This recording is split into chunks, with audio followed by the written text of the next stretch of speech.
Good evening, everybody. The door has been shut. I have a microphone in my hand.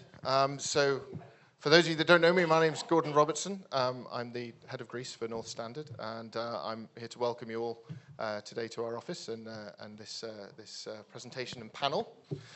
So without further ado, I will run through a couple of quick housekeeping remarks. First of all, there are no planned fire alarms today of any sort. The long walk, if such a thing does happen, begins at the door just over there. You can see a fire escape just out there. There's also another fire escape down towards the back of the building, past the toilets. Please use them if necessary. I will warn you, though, if you do go out that door, you can't come back in. If you go out the other one, we can get you back in. But that one, you're going all the way down to the bottom, and it is quite a long way. Okay.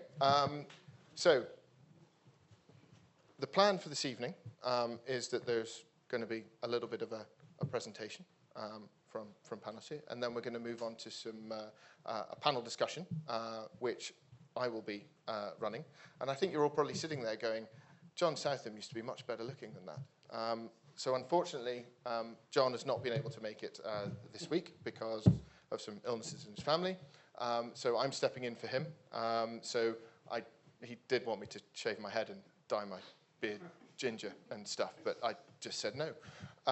But we also have on the panel today, just here, we're not in the right order. Sorry, these things happen. We have Panagiotis Nikoteas, who will give himself a full introduction in a short while.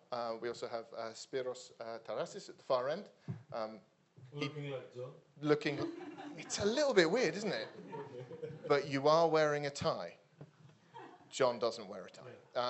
And we also have Tanner Umak from reshape as well.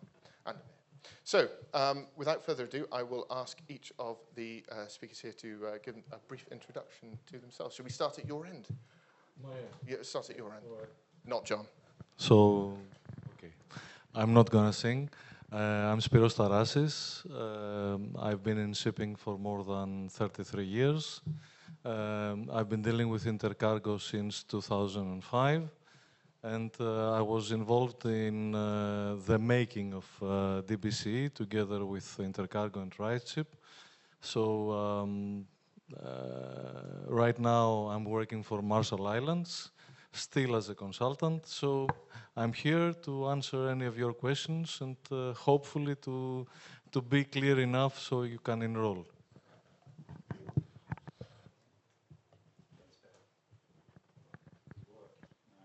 Does it work now? I think there's a purpose. Hello. Sorry. Kalispera. It's good to see you all. I met many of you in the room, so it's really nice to see you again. And for those of you who are here first time or meeting us and me, it's good to meet you. I'm based in London. I've been with reshape over 9 years now. I'm a master mariner by trade, and my day-to-day job is with reshape is to talk to all of you and many charterers within the EMEA region, and get the marine assurance support given to charterers, and assist you with your investigation reports, post-date closeouts, and safety score related matters.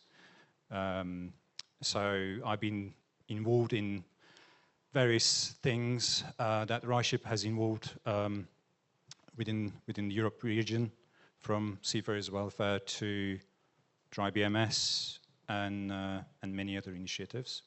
So I'm pleased to be here, and thank you for being with us today. It's really exciting to see this level of interest from the community on DBC and DryBMS. Looking forward to have the conversation. Thank you. My turn? Your turn. Yeah. Okay. You know me, Panos, seafarer, working for Angelicus Group. I have been involved in the making of DryBMS as a standard, together with other Intercargo members, when we were cooperating with reshape to draft the final versions. and also assisted in setting up of Dry Bulk Center of Excellence. I'm extremely happy for what John and NorthStandard, sorry. NorthStandard. Has set up. It's a great pleasure to see all of you, and as Tanner said, it's a great pleasure to see that there is growing interest in DryBMS, and I'm pretty sure that 2025 will be a remarkable year for DryBMS and DBCE. Thank you. Great stuff. Well, thank you for those introductions. So first of all, we'll have a brief presentation on the DBCE and the DryBMS standard, just to give everybody a bit of a reminder of what it is. The other thing I will say that some of you might notice at the back of the room, there's quite a lot of semi-space age equipment and things. The session is being recorded, but it will only be recorded up to the end of the panel moderated session. So once we get onto the floor and it's a Q&A from you guys, we will stop the recording and that will continue without the recording. So just to let everybody aware of that. So without further ado, I will pass the controls over to you. Dry Bulk Center of Excellence. What a fancy name, eh? Fantastic. A bit of timeline, what has happened and when. 2019, if you remember, Intercargo had set up a committee, RightShip had set up a committee, and both competing who will make the best standard. OCIMF also was asked to contribute. They did not want to participate with their TMSA kind of structure. Two equally nice standards were made. And instead of confusing the industry, RightShip and Intercargo decided to cooperate. Fantastic. And this had as an outcome the DryBMS standard, which you have reviewed. It is available online. And in my humble opinion, it is not the best thing in the world. It's not the best standard in the world, but it is a very, very, very good standard. And again, if you ask my opinion, since together with some of you we have worked in the past, you know, I was involved also in the tanker industry. I think DryBMS in many areas, it is much better than even TMSA. 4 years have passed with not much activity, or perhaps there was activity, but it was not published. There were communication between Intercargo and RightShip, how things should move on. There was a continuous nudge from the industry towards Intercargo and RightShip. Guys, do something. We have a standard, but nobody's doing something about that. And 2024, you can see the various steps that had been taken there. It was a remarkable year, and I think in 20 years' time from now, in presentations, in seminars, in forums, 2024 will be a landmark year, and people will say 2024 was when DBCE was established. DBCE governance. Why this is very, very important?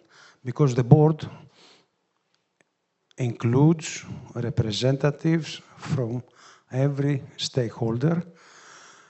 At this point of time, the chairperson representing the owners, it's me. Vice chairman will always be representing the charterers. To go back, the position of the chairperson is something that is rotating. Next year could be any one of you or other colleagues from Asia, Pacific, or Americas, and so on. We have the two funding members, Intercargo and RightShip, represented in the board. And in order to ensure transparency and proper governance, we have representatives in the board from ICS and BIMCO. For those who follow LinkedIn and you know who has left a job and what is going on and so on, Ian, who had been our managing director when we started, is no longer with us. And currently we are in the final stages in proceeding with employment of a new managing director and the next steps that we will discuss during the questions that we will present later.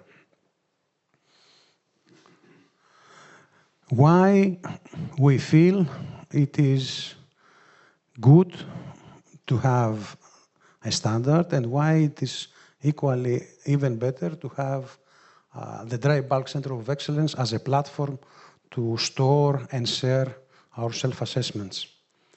First of all, I will start saying that what has happened with DryBMS and DBCE, it is unique in shipping because first time competing interests, RightShip and Intercargo, sat together and worked in synergy. And you see them sitting next to each other here, representing the same concept, the need to improve and standardize our management activities in our offices, in our organizations. Why we are also invited here? Because for P&Is, for charterers, for other stakeholders, the more the owners and the managers improve their management standards and their activities, the good results will come in terms of hire, in terms of accidents, in terms of incidents, in terms of time loss, and so on and so forth. That is why it is important, DryBMS as a standard, to be seen by the industry as the tool to move on to the next step. You have studied it. There are 30 subject areas. We have 4 main pillars. I think they are very carefully selected, and they represent the reality: people, plant, process, and performance. And the levels of assessment and verification are basic, intermediate, advanced, and excellence. As we speak, there is no minimum pass level. The level basic has been set up and considered to be what a company that has an ISM certification, a document of compliance, and SMC for their vessels should have. The basic are the norm, but we are looking to increase our standards and improve our processes. Right. Now you will take over, Gordon. I'll take over. Yeah. And the interrogation begins. So we have a number of questions to ask the guys and take them through what's been going on. Now, you touched on a couple of the things that we're going to talk about already. So I think the question that I will put to you guys over there is what was the real driver from each of RightShip and Intercargo to go towards the DryBMS standard? What did you guys really want for it in combining it? What was the reason? You're asking me? Yeah. Okay. The first reason is that it did not exist. Mm-hmm. So if something does not exist, we have to create it. Otherwise, it will be created, and it will be a standard that will be governed by somebody else. Mm-hmm. So our intention was to bring owners into the governance of this standard. And this, for us, is the main point. Of course, we can talk about promoting best practices, we can talk about safety, of course it promotes all this.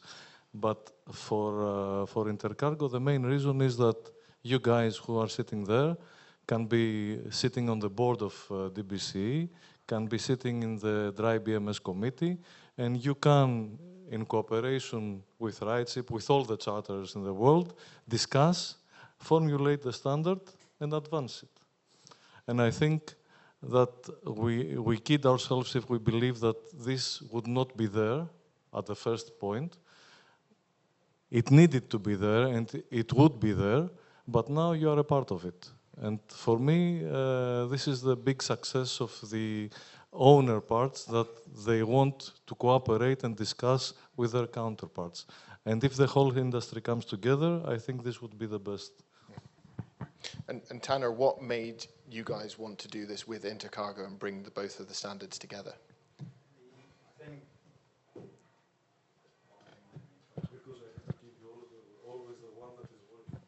All right, yeah. So those of you who have been working with reshape for a while would remember reshape was performing company audits until 2016, and it was part of the very original reshape star rating. It used to give points. So, and it was based on BMS, DBMS, BMSA, there were different names. So we were going and then auditing shipping companies and then awarding them with some additional scores that contributes to their vessel score. So, and there was a pause for that for a couple of years, and then there was an obvious need to take the industry into progression, and that needs to be done on a company level.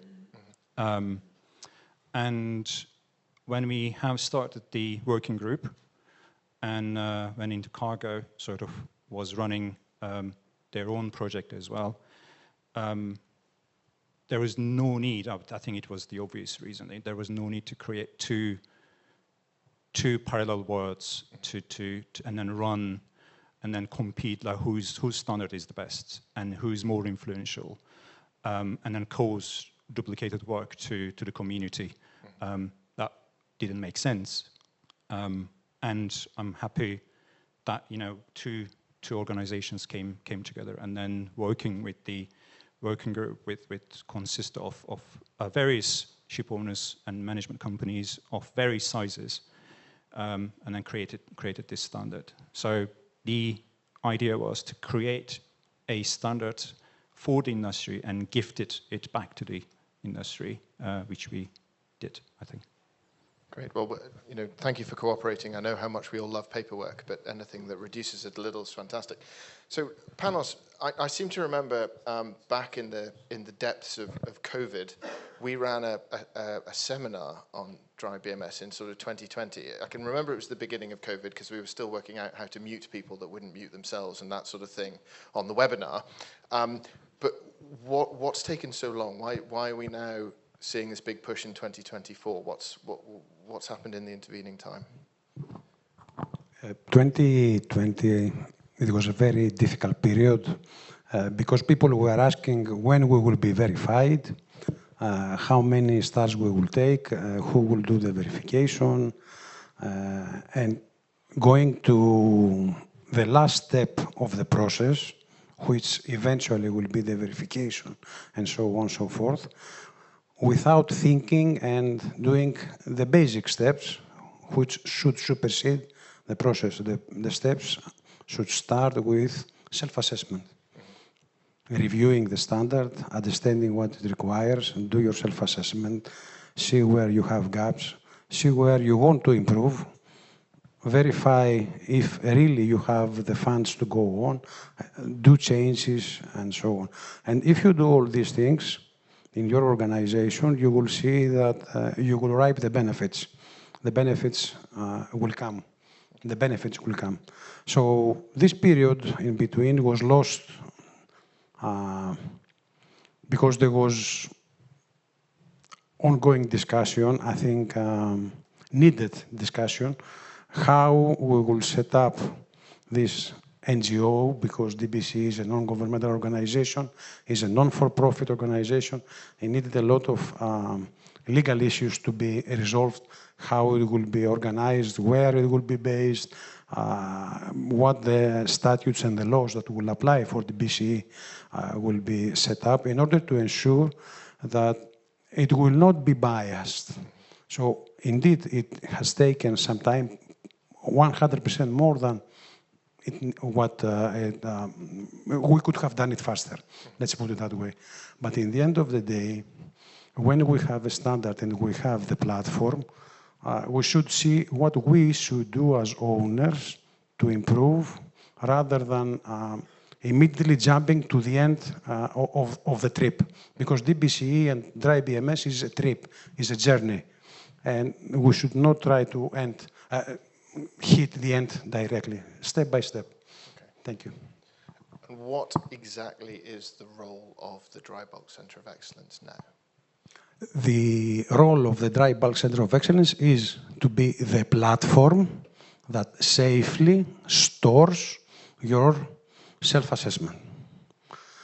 At this point of time also, DBCE, through its management and board, will organize and set up the steps needed for verification, verifiers, and having the standard NDBC as the platform accepted by all stakeholders to denote where each organization is.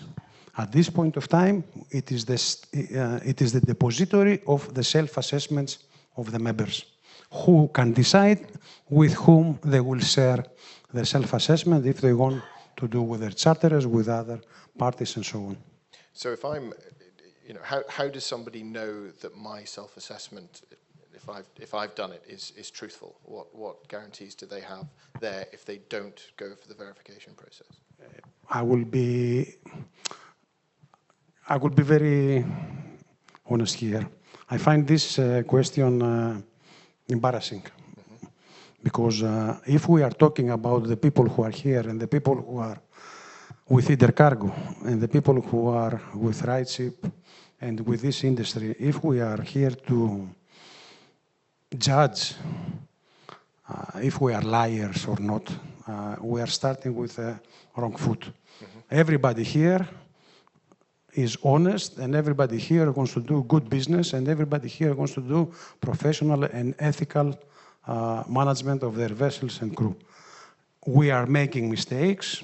Perhaps we are individuals. Mm-hmm. We have subjectivity in the way we see things. Every day this happens in the way we do things. However, I have no doubts that whoever uploads a self-assessment does a deliberate effort to present something else than what actually the organization is. Of course, there will be changes. That's why we will have the verification session. But honestly, I don't think anybody will do that. Okay. Because that's not how business works. And in the next post-state control and in the next audit or whatever other activity will take place, the gaps will show up. And so where are we? Can I interrupt? I fully agree with Panos. Yeah. I want just to point out that DBCE will also govern the future of the standard.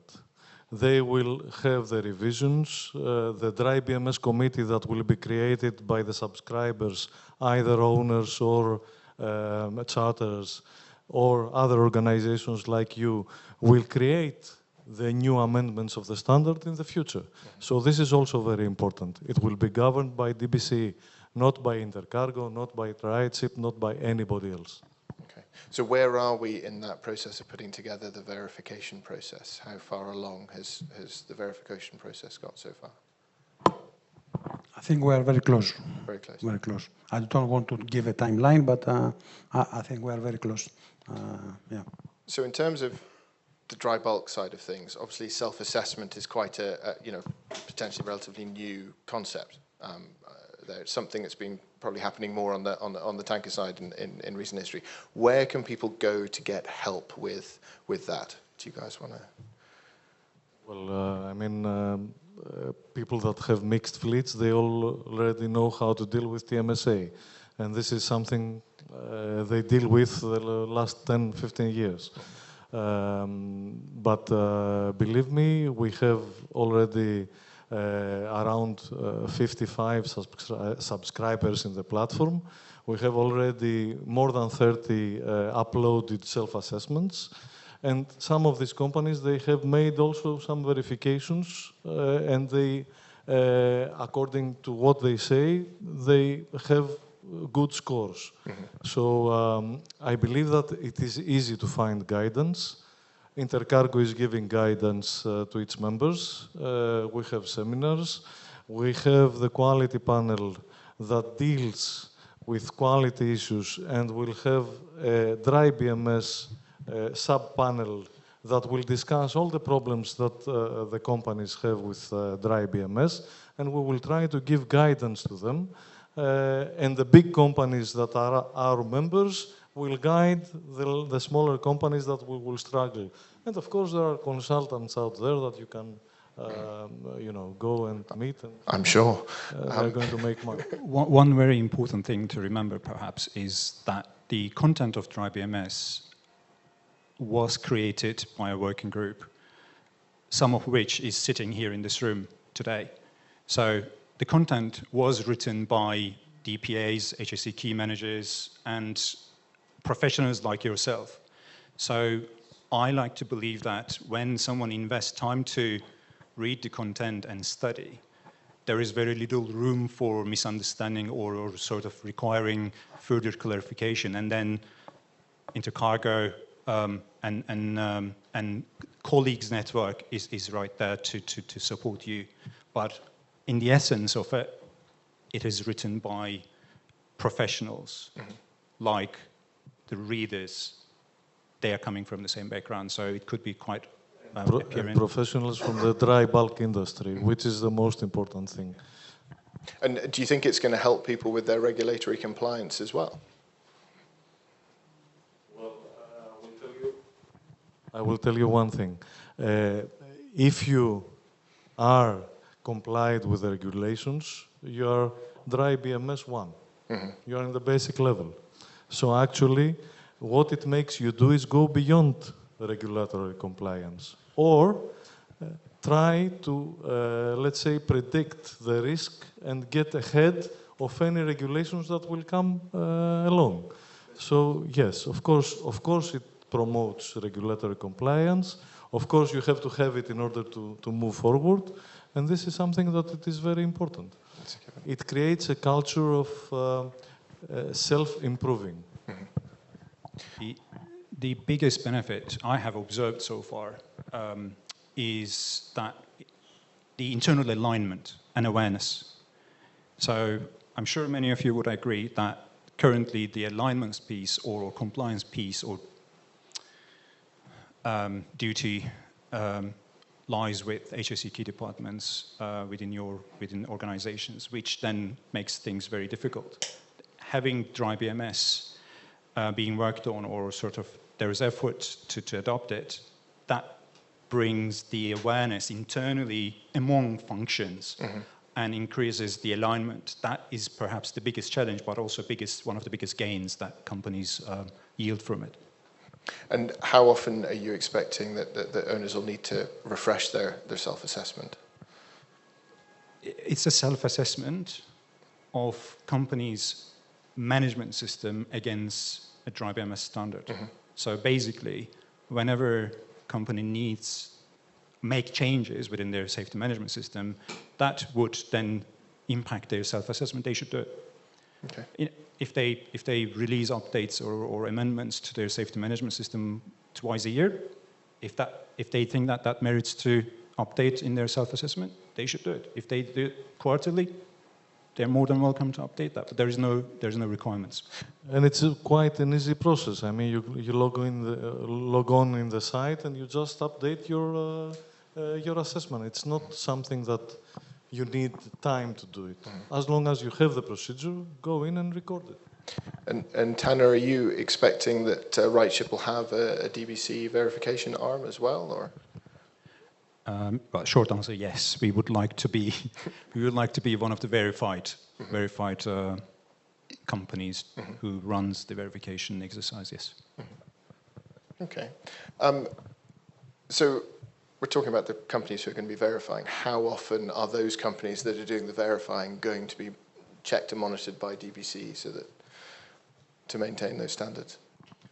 At this point of time, the process and procedure has not been finalized, so I will not commit to a certain period of time that, for example, every year a verifier will undergo a process of review or audit or whatever, similar to other standards like what Ajax do for classification society and so on. What I can say is that the technical committee that we have already touched upon, which will include members of DBCE, which will review and finalize also the process of how verifiers will be checked that they do what they're supposed to be doing and trained to be doing whatever they're supposed to be doing and so on. The committee will review that. The board will also accept it, and this will also be made available and publicly available. What I want to reassure everybody is that the concept of DBCE does not allow foul players. So the ones that will be accepted as verifiers, they will be top-notch, and there will be organizations that we consider that they can do what they say they do. Will you also have a cap on their costs, or? I don't think this is necessary. Okay. I think this is something that will be discussed every time between the client and the verifier. I think it is important to keep the competition open, so the client can have the option to choose between A and B and C and decide what is more convenient for every DBCE member. Okay. So Spiros, coming back to you, you mentioned TMSA before. What are you feeling is that are the main differences between the DryBMS and the TMSA? Two different standards. One is tailored for the tanker industry, the other for the dry bulk. Different elements, same scoring, but again, the big difference is that TMSA was created by OKIMF. It was created by the need of the charters. DryBMS is created by the need of the whole industry, and together by the whole industry. So I think this is the big difference. If we go down to point by point, we are going to see a lot of differences, but this is not what we are talking about, right? Do you think we'll end up in a, you mentioned Soroka, do you think we'll end up at a place where there is mandatory verification on the setup? At some point, yes. It will become mandatory. It will become mandatory by the market. And this cannot be stopped.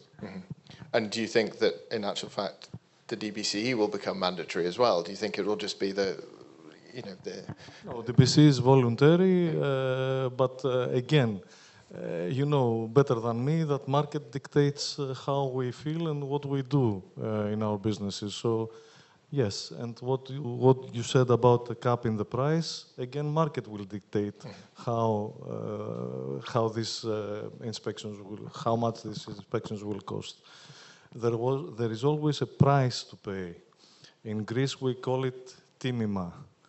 Timima is a word that does not reflect to price. It reflects to owner, from timi. So you have to honor it, to own it. You need that. Otherwise, of course, you have to pay something for it, but first you have to embrace it. So, can I make a comment? Because we have to clarify that the word mandatory does not reflect a law or IMO standard or whatever. Mandatory, as Spiros said very well, it's something that eventually will come up in the sense that stakeholders will require one from each other certain standards that these are proven through participating in the DBCE and applying the standards. Nothing more, nothing less. So the market will dictate that, but not in the sense that, if you don't have it, you cannot have a shipping company. You can have a shipping company, do whatever you like, but perhaps you will not be you will not be permitted or enter in charter parties with certain clients and so on. We are living in an era of data, and data now is publicly known. So if you see that DBCE and DryBMS subscribers, they have less port state control inspections. They have better rating in RightShip. They have better performance in the charters. They have less of hires. What are you going to do? Aren't you going to consider it mandatory? Yes, you will. So this is what will be dictated by the market. And will it be the market that, again, and you guys that dictate what happens with it to avoid it becoming as onerous as TMSA? Is that still something that you'll be working towards? It's probably one for Tanner. Well, obviously, the reason of dry bulk center of excellence is to create one common place for the standard, one single standard to be followed, to be adopted, to be improved, and serve for the progression of the industry. Mm. So we already know, you already know that there are sort of companies and charters sort of imposing their own auditing requirements. It's not a news. The sole purpose of DBC is to bring all these parties under the roof of itself, DBC, and create something that serves everyone's benefit. Because having audit 3 times for 3 different standards, slightly different from each other, doesn't bring any significant benefit to anybody. It's just repetition of the same work. That's not desired. It took the tanker industry 15 years to come to a unified standard. So it will not be easy, it will not be quick. But this is what we aim for, to have one standard globally accepted by all stakeholders. It requires lots of engagement and conversation and work, because, and that the main step perhaps to be part of that conversation is to become DBC member, because then you become part of community, DBCE community, and then you have the influence of making a difference, and that difference, in the first instance could be how we're going to revise the standard, right? How we're going to use it, how we're going to expose it, things like that. But the first step to make a difference is to become a subscriber. And so will you guys at RightShip, it's obviously a lot of avoidance of duplication here, will you guys at RightShip be taking into account verified DBCE results? We would love to do that, but the results are not available to us, and will not available to us unless DBC's management and the members decided that, it's a good idea. Okay. Well, why not? Of course, because that comes with a benefit, and RightShip's whole purpose is provide transparency.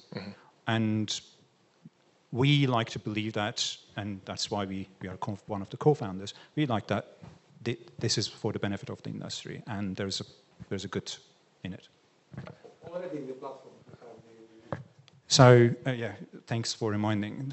Starting from this week, all DBC subscribers, companies, will have DBC badge on RightShip's platform on their vessel page. So that is the first step of recognizing the goodwill and efforts that companies show. So coming back to you, Panos, you've even put your microphone down. I mean, one of the concerns we hear quite often is that this might penalize the smaller owners. If we look at it globally, still the average owner is still 4.8 ships. So it's not all about the big companies. How do you feel about that? Do you think it will penalize the smaller owners? Totally disagree.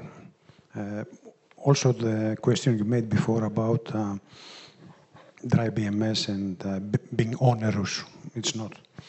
It's not. Every organization, every company, depending on the type of vessels, the systems, the structure they have, how they operate, they can take clever decisions, and they can ensure compliance. And actually, smaller companies are far more innovative than larger organizations like the group I am with. Sometimes it takes weeks and months to take a decision, whereas in smaller organizations, things can run much, much faster and more efficient. And voices also are heard from middle level or lower level stuff that, good idea and so on. So what I want to suggest to all my colleagues here is do your gap analysis and don't commit, this is the only path to do the compliance on that section. Think about it, brainstorm, ask your colleagues, ask your team. Maybe there are other ways, not so onerous, more clever ways. So in the end of the day, every organization will find the right path to move on and ensure compliance that fits this specific organization. That maybe cannot be duplicated 100% to the organization next door. And are you expecting that it will create some form of sort of tiers in the chartering market? Or this is already what is happening.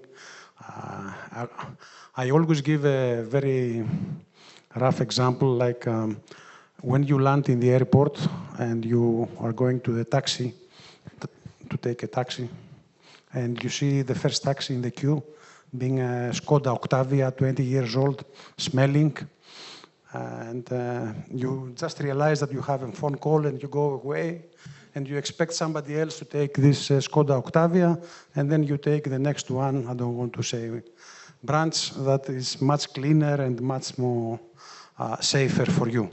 This is what market is. So if you want to be the Skoda Octavia, 20 years old, smelly vessel, or if you want to be the well-maintained with a proper-looking driver, again, it's a choice. okay. Let's not kid ourselves. The tiers are already there.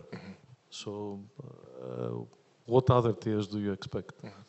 So what other concerns have you heard from members of Intercargo and from the market generally? There are concerns, and there are concerns everything that something new is coming.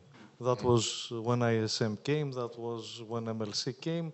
There are concerns, but we need to adapt. Shipping companies are most known because they adapt quickly, well, and with profits in every situation, even in geopolitical situations. So I don't think there is a problem for shipping companies to adapt in this. Start small. Document what you are already doing. This is the first steps. And then do the gap analysis. It's very easy process for the people who work on it. Have you guys already set up a feedback loop for the members so that they can... Yeah, we have the quality panel in Intercargo. The quality panel is already discussing, you know, all quality issues, port state controls, RightShip inspections. We discuss with RightShip. We give them our questions every 3-4 months, and they come back with their answers. That's what we are going to do with DryBMS also. We already have members list enrolled in the system, so it's easy for us to have feedback from them.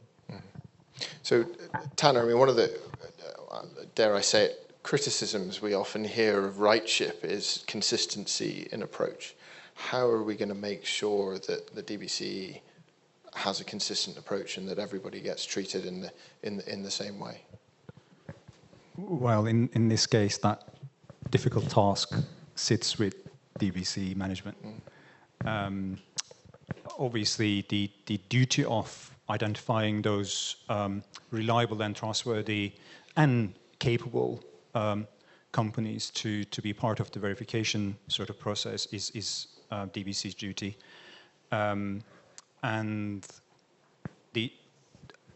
one of the things, the governance, obviously, how the verification is going to be run and exercised, and why. What's the purpose of verification?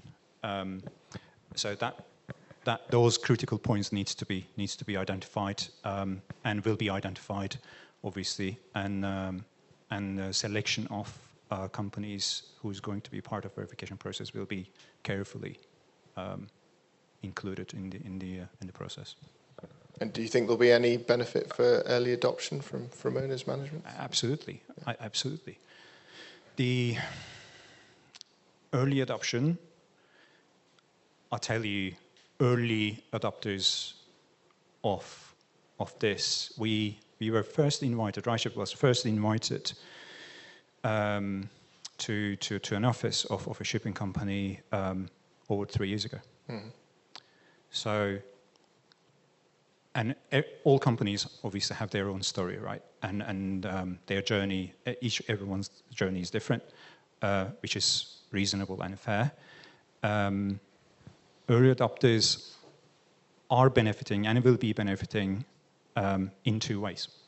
The first is obviously if we say that, as soon as you do your gap analysis, you immediately start yielding benefits. It's not going to happen, right? This is a standard, this is a journey, and you will yield the benefits in the mid and long term. And that's one thing. Once you start building the culture, your incidents will be lesser. Your issues with post-days or reshape inspections or any other inspections will be lesser and lesser. So you will yield and harvest that benefit within your operations already. And then there's an immediate benefit, like reshape displaying DBCE badge on the platform, visible to 6,000 plus users, all the charterers and banks and so on and so forth, to have the visibility of companies' commitment toward this, even though it's voluntary, right? If something is voluntary, yet you still commit, it's a great indication, isn't it? I would take that as a great indication. So, short answer, yes. So in terms of commitment now, how many charterers interested? Have you already got charterers on board with? That is a critical question, but if I can go back to a word that Tanner said, that is actually linked with your question. Tanner mentioned about banks and financial institutions and so on. So it's not only the charterers that we are dealing with. We are dealing with our financiers, and we are dealing with all the organizations that will help us acquire vessels and run vessels and manage vessels. It includes shipyards, it includes any sort of organization that will help my company actually do what it is intended to do. Of course, the day-to-day thing is I have to have a charter to run my vessels. There is a strong interest from charterers, but it's like the chicken and the egg. The more the owners subscribe and the more the owners reap the benefits and they perform better. And there is a distinct difference between owners that are members of DBCE and have increased their scoring and so on compared to the other market. This will attract more charterers in the process of running a DBCE screening, let's say, or something like that. At this point of time, they are represented in the board, and they also have a saying on how developments will be done. Okay, so I think the benefits are there already.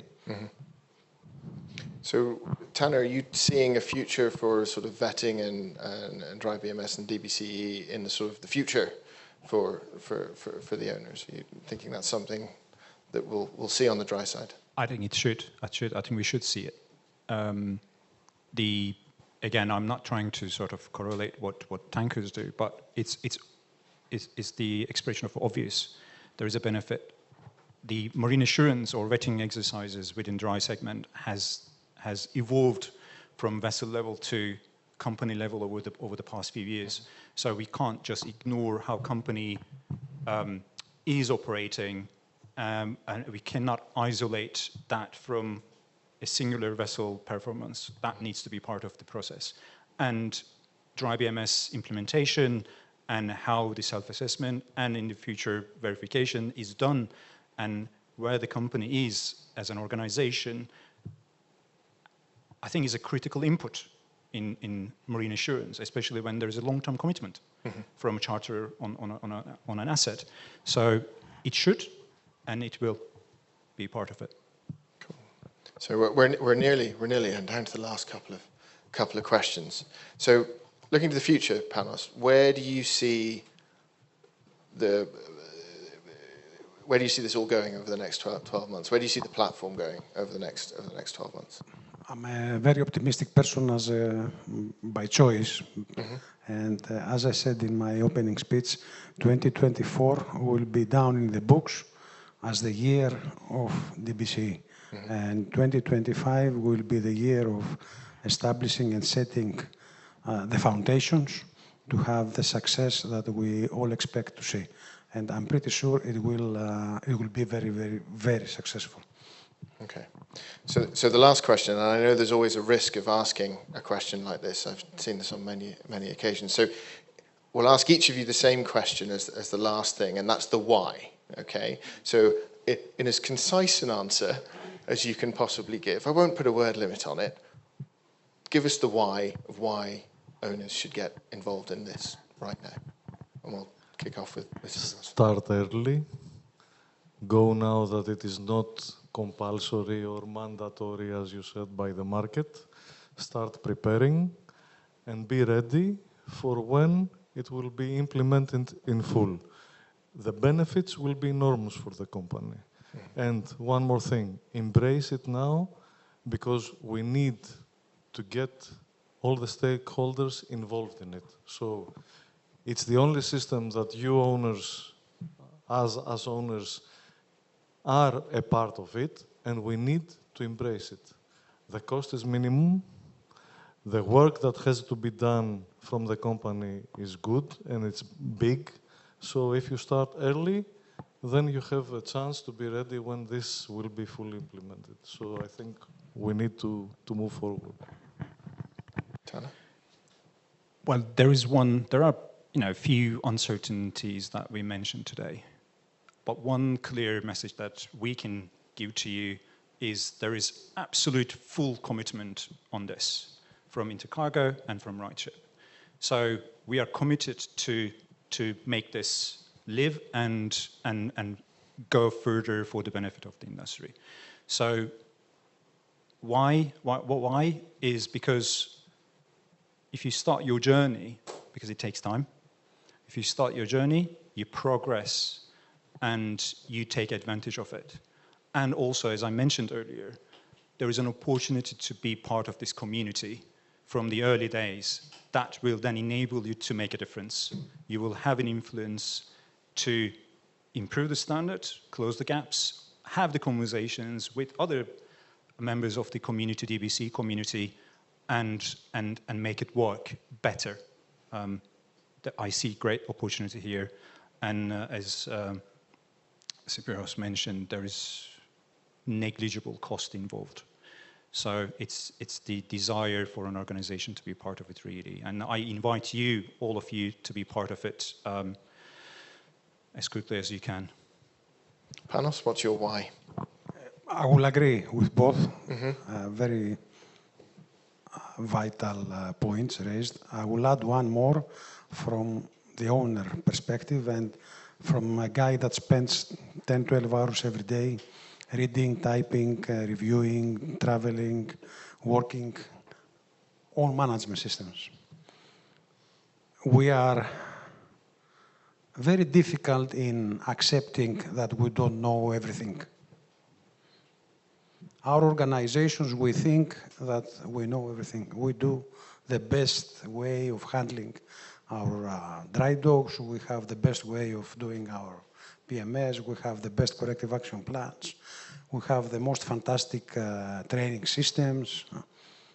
And we are very difficult to accept a view that perhaps we are not so fantastic. And perhaps there are other things that we should be looking and enhance and improve and so on. And perhaps we are not willing to see that because our principals and our owners, maybe they don't want to hear that our job is not utopic and fantastic, and there is more things to achieve. So do your self-assessment honestly, and you see and you realize that there is room. There is room. See it openly, not from perspective of a charterer. I'm going to charter my vessels. See it as your own home, as your own textbook. They propose this here. Will it help me? Let me think about it. Let me sleep over it. And tomorrow we'll think it about again. Will it make my operations a bit more efficient, a bit more faster, a bit more effective in the end of the day? So let's not be afraid of seeing our gaps and embrace it and see, okay, this is an opportunity. Okay, thank you very much. So I think to sum up generally, we can safely say that it's by the industry, for the industry, and hopefully this is something that's going to raise standards across the board.